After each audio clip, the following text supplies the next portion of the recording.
हमारे देश में एक मुहावरे का बड़ा इस्तेमाल किया जाता है, वो है गृह दशा।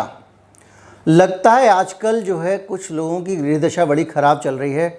ये वो लोग हैं जो पूरी दुनिया पे राज कर रहे हैं, वो वहीं से बैठ के अमेरिका में बैठ के पूरी दुनिया को इशारों पे नचा रहे हैं। और जब से कोरोना महामारी आई है वो इतना दखल रखते हैं पूरी दुनिया की नीतियों में कि उनका एक एक बयान मायने रखता है। अब ये जो दुनिया को नचाने वाले लोग हैं, इनकी गृह दशा में कुछ गड़बड़ हो गया है, कोई ग्रह इधर का उधर बैठ गया है और अब उनके ऊपर मुसीबतों का सिलसिला शुरू हो गया है। ताज़ा मुसीबत ये है कि उनको हटाने की मांग की जा रही है। जो लोग अभी तक पूरी दुनिया में कोरोना महामारी में शहंशाह थे, जिनका एक एक बयान मायने रखता था, अब उनकी छुट्टी होने की नौबत आ रही है। बात हो रही है डॉक्टर एंथोनी फाउची की। हम आपको बताएंगे कि अमेरिका में फायर द फाउची कैंपेन कैसे चल रहा है, अमेरिका के संसद में किस तरह से उनको हटाने के लिए बिल आने वाला है, एक्ट आने वाला है। कहीं मत जाइए, चैनल को सब्सक्राइब कर लीजिए, फिर बातचीत शुरू करते हैं। वैक्सीन को लेकर तो बुरी खबर आ गई है। कोरोना है भी या नहीं है, जो आपके जीने की पहली शर्त होगी आपको वो करनी ही होगी। और विचलित करने वाली खबरें, सबसे ज़्यादा मुनाफा बाजार को हो रहा है। वायरस है, उसका हवा में खुल जाना, इससे बड़े सवाल खड़े हो गए। इस पर बातचीत करेंगे। नमस्कार। खबर ज़्यादा दिन पुरानी नहीं है, सिर्फ 3 दिन पुरानी है। जो रिपब्लिकन सांसद हैं उन्होंने सम्मिलित रूप से अमेरिका में एक बिल इंट्रोड्यूस किया है जिसका नाम रखा है फायर द फाउची। और इन्होंने 15 जून को ये बिल इंट्रोड्यूस किया है। इन लोगों का कहना है कि डॉक्टर फाउची के कारण अमेरिका, मैं भी कुछ दिन पहले अपने वीडियो में कह रहा था, कोरोना का मुकाबला करने में नाकाम रहा है। इस आदमी के कारण महामारी बहुत ज़्यादा फैली है। इस आदमी को भगवान से भी ऊपर बना के रख लिया गया है। ये आदमी जनता के लोगों ने चुना नहीं है, अमेरिका के लोगों ने।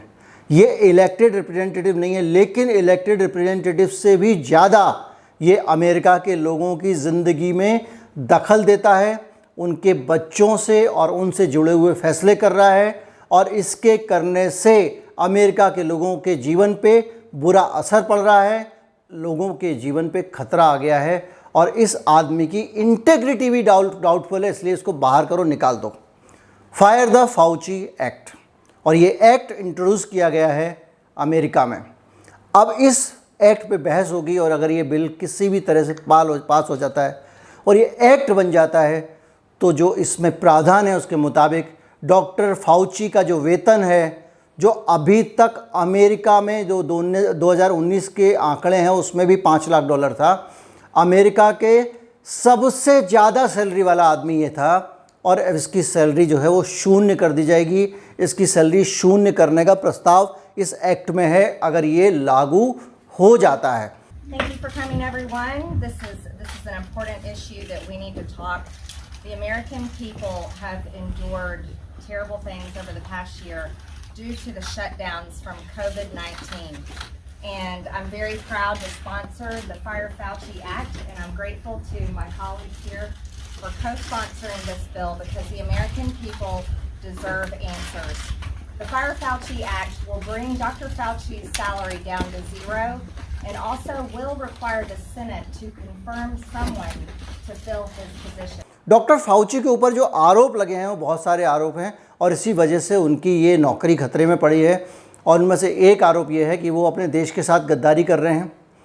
कई आरोप दूसरे भी लगे हैं, और उन्होंने उनके बहुत सारे ईमेल, जो जैसे राइट टू इन्फॉर्मेशन हमारे यहाँ है, वैसे वहाँ पे एक कानून है, उसके हिसाब से वीडियो निकाले गए बहुत सारे डॉक्टर फाउची के, सब माफ़ कीजिएगा, ईमेल निकाले गए, जिन ईमेल में वो चाइना की वुहान लैब के लोगों से, चाइना के एक्सपर्ट्स से, बिल गेट्स से तरह तरह की प्यार भरी बातें करते थे।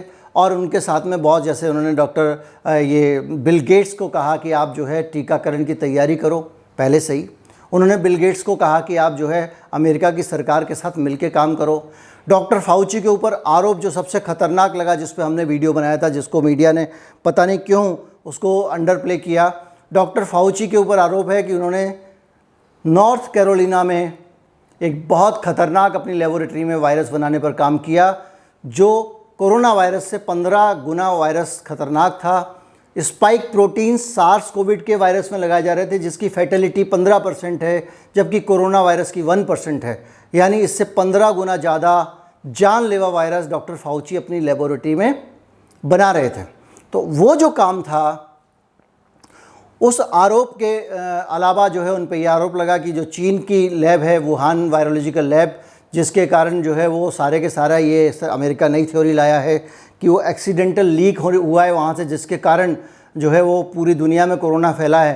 तो वो जो एक्सीडेंटल लीक वाली थ्योरी है, उसके अंदर भी ये पता चला कि डॉक्टर फाउची एक एनजीओ को फंड करते थे अमेरिका के, और वो एनजीओ पैसा बाहर चीन में भेज देता था रिसर्च के लिए। और जो गेन ऑफ फंक्शन रिसर्च है, जिस रिसर्च में वायरस को मनुष्यों के लिए ख़तरनाक बनाया जाता है, जानवरों के वायरस को मनुष्यों के वायरस में बदला जाता है, उसके लिए डॉक्टर फाउची ने फ़ंड किया।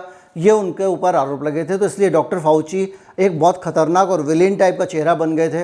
लेकिन उनकी बहुत ताकत थी, वो चाहते थे तो सरकार के कानून वापस हो जाते थे।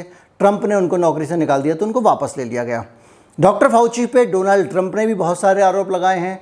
उन्होंने बार बार डॉक्टर फाउची जो है बहुत सारी प्रेस कॉन्फ्रेंस कर करके तरह तरह की बातें कहते रहते हैं। तो उसके लिए डोनाल्ड ट्रंप ने कहा कि डॉक्टर फाउची जो हैं वो प्रमोटर ज़्यादा अच्छे हैं, डॉक्टर उतने अच्छे नहीं हैं।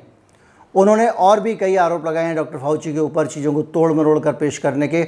बहरहाल मुसीबतें डॉक्टर फाउची के आसपास बढ़ गई हैं। एक चीज़ और भी डोनाल्ड ट्रंप ने कही, he have been wrong on almost every issue. वह हर मसले पे गलत साबित हुए हैं, चाहे वुहान का मामला हो या कोई दूसरा मामला हो। इसके अलावा ट्रंप जो हैं वो डॉक्टर फाउची से उस वक्त से भी नाराज़ है जब उनका कैंपेन चल रहा था, और डॉक्टर फाउची ने भी इलेक्शन कैंपेन के दौरान काफ़ी आरोप उनके ऊपर लगाए थे। बहरहाल जो दुनिया में बड़ा ख़तरनाक आदमी माना जा रहा था, और जिसको कहा जाता था कि डॉक्टर जो वर्ल्ड WHO है, उसकी नीतियों में भी उसका बहुत दखल रहता है, क्योंकि वो एक इन्फ्लुएंशियल देश से आता है। सबसे बड़ा डोनर जो है वो देश अमेरिका, और सबसे बड़ा डोनर प्राइवेट बिल गेट। इन दोनों WHO के डोनर्स के साथ में जो आदमी बढ़िया रिलेशनशिप रखता हो, वो आदमी पॉलिसीज़ तो इन्फ्लुएंस करता ही। अब देखना ये कि हमारे देश में हमारी जो सरकार है वो WHO का जो फ्रेमवर्क है उसको किस तरह से देखती है, डॉक्टर फाउची के इन्फ्लुएंस को कम करके वो किस तरह से उसको करती है, कैसे नीतियाँ बनाती है, बड़ा सवाल है। यहाँ पे भी मैं वो कहना चाहता हूँ जो मैंने दूसरे चैनल पे कहा है, नीचे सब्सक्राइब जहाँ लिखा हुआ है वो लाल नहीं दिखना चाहिए, उसको ग्रे कर देना है। ग्रे करने का तरीका, उसको छुएंगे तो ग्रे हो जाएगा, और पहले से ग्रे है तो उसको छूने का नहीं है। उसके बगल में एक घंटी का निशान होगा, उसको दबाइए, क्योंकि 20-25% के आसपास ही लोग जो हैं, वैसे दूसरे चैनल पे 34% हैं, उन्होंने ये अलर्ट जो है ऑन किया हुआ है। तो उससे क्या होता है कि मेरा वीडियो आता है उनको पता नहीं चलता, या वीडियो सही समय पे ना आए तो उनको अलर्ट नहीं मिल पाता है। नमस्कार, जय हिंद।